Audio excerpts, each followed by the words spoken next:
శాస్త్రి గారు. Good evening అందరికీ. ఇవాళ ఇక్కడ ఇంతమంది వచ్చారు, ఈ సెలబ్రేషన్లో పాలు పంచుకుంటున్నారంటే ముఖ్యంగా ఒక్క మనిషి విశ్వప్రసాద్ గారు.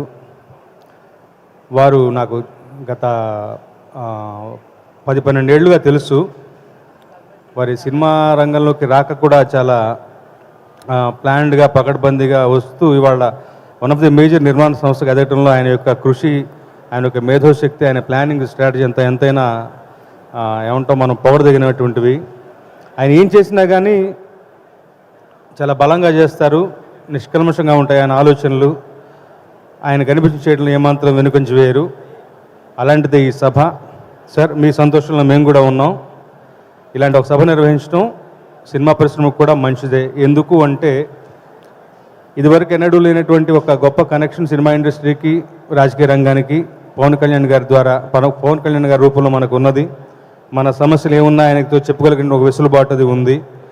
సో ముఖ్యంగా పర్సనల్గా నా పాటలు మెచ్చుకున్న పవన్ కళ్యాణ్ గారి యొక్క గెలుపు, భీమ్లా నాయక్ సినిమా పాటలు రాసేటప్పుడు అయితే ఆయన పక్కనే కూర్చుని లైన్ మెచ్చుకుని అభినందించినటువంటి ఒక చిన్నపిల్లాడి మనస్తత్వం, అది నాకు ఎంతో ఇవాళ కూడా నా జ్ఞాపకంలో పదిలిపరుచుకున్నాను.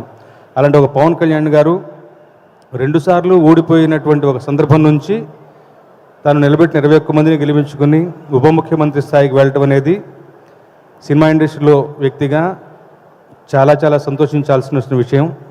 తర్వాత ఆయన యొక్క నిజాయితీ, ఆయన యొక్క ఆలోచనలు ఎప్పుడు కూడా ఉన్నతంగా ఉంటాయి.